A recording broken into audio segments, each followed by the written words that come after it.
नमस्कार दोस्तों,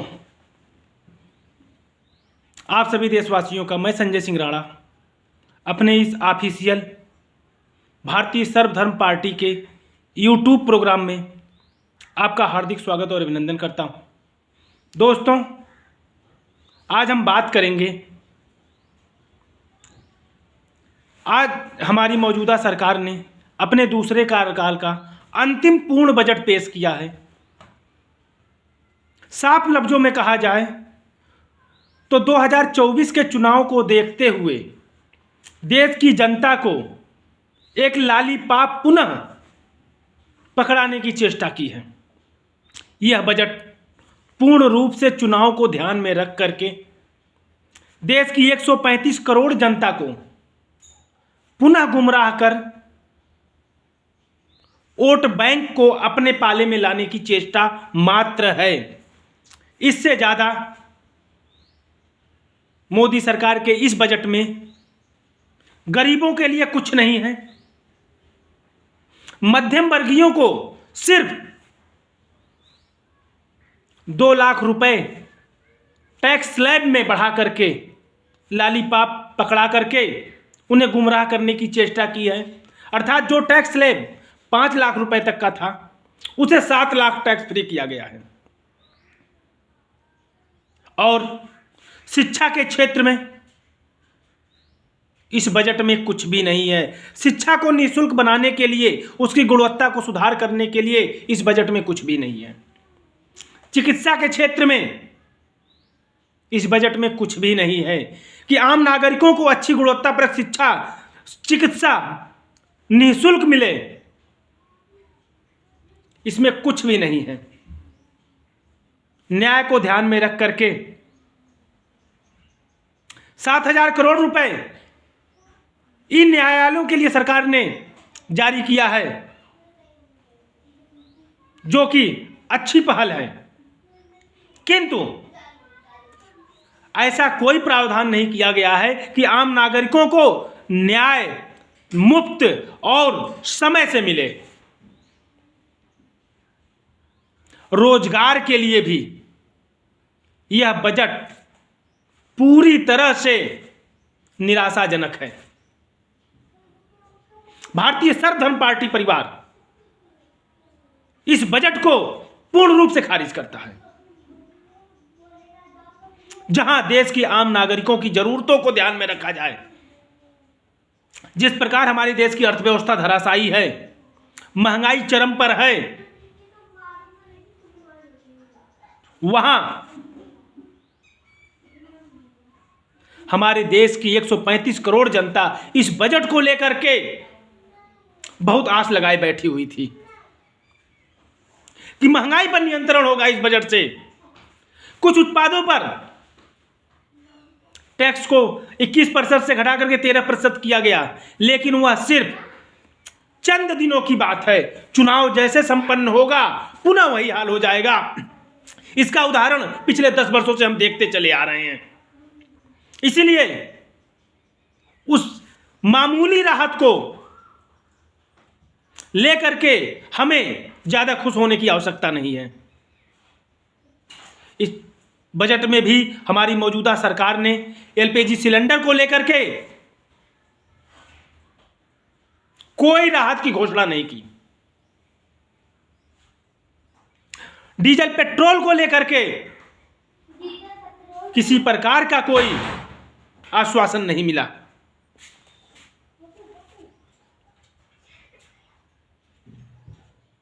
मेरे प्यारे साथियों, मैं एक बार पुनः यह कहने में मुझे कोई संकोच नहीं है कि एक बार पुनः हमारी मौजूदा केंद्र सरकार ने देश की आम जनता को धोखे में रखकर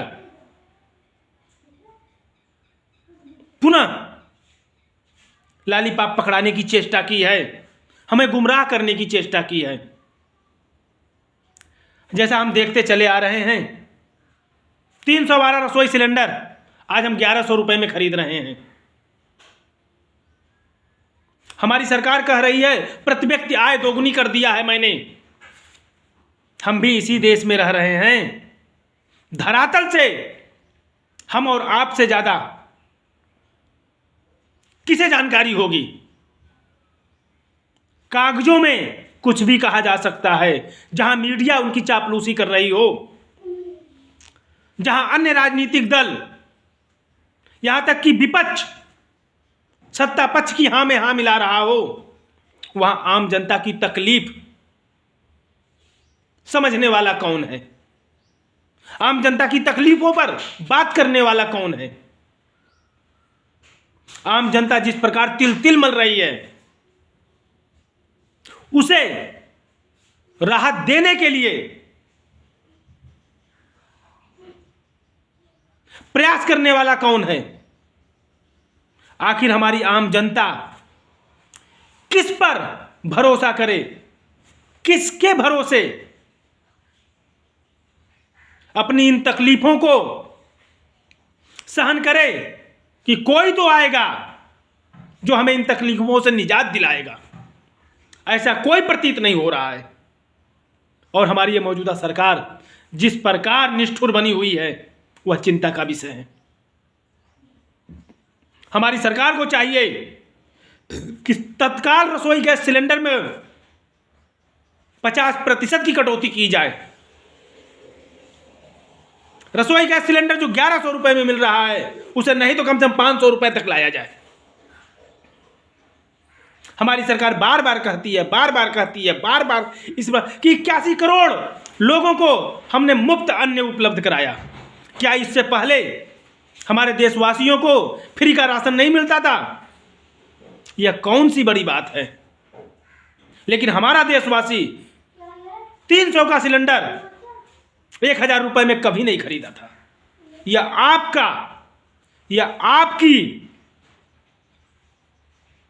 आपका एहसान है हम पर, हम देशवासियों पर, कि 300 वाला सिलेंडर हम 1100 रुपए में खरीद रहे हैं। 60 रुपए के पेट्रोल पर आप हाय तौबा मचाते थे, आज 100 रुपए का हम पेट्रोल खरीद रहे हैं। यह आपकी देन है, पूर्ववर्ती सरकारों की देन नहीं है। और जहां तक हमारी सरकार बार बार कहती है कि हम अपने देश का विकास कर रहे हैं, हम अपने देश का विकास कर रहे हैं, क्या हमारी सरकार देश के विकास को देश की गरीब जनता की लाशों पर चल करके, उसके मानवाधिकारों का हनन करके देश के विकास को करना चाहती है? इसे विकास नहीं कहेंगे, इसे तानाशाही कहेंगे। यह हमारे देश की सबसे बड़ी विडंबना है जो आज हमारे साथ हो रहा है। यह तो वही कहावत हो गई जैसे मुगल शासक अंग्रेज जबरन कर वसूल करके हमारा शोषण कर रहे थे। यह ठीक वही दृश्य को परिभाषित करने के लिए आज का हमारा दौर जो है वह पर्याप्त है। तब उसे हम क्रूर, राक्षस, अन्यायी न जाने क्या क्या संज्ञा देते थे, लेकिन आज जो सरकार हमारे साथ यह कर रही है, हम इसे किस बात की संज्ञा दें? हमारी सरकार को सभी 135 करोड़ देशवासियों को, उनके हित को, उन्हें अपना मान करके एक समान रूप से कार्य करने की आवश्यकता है। लेकिन हमें नहीं लगता है कि हमारी सरकार की ऐसी कोई मंशा है। इसीलिए मेरे साथियों, भारतीय सर्वधर्म पार्टी परिवार सरकार के इस तानाशाही फैसले को, सरकार की इन अनीतियों के खिलाफ डटकर जनता के साथ खड़ी रहेगी। जनता के हर समय, हर कदम कंधे से कंधा मिलाकर के जनता के साथ रहेगी।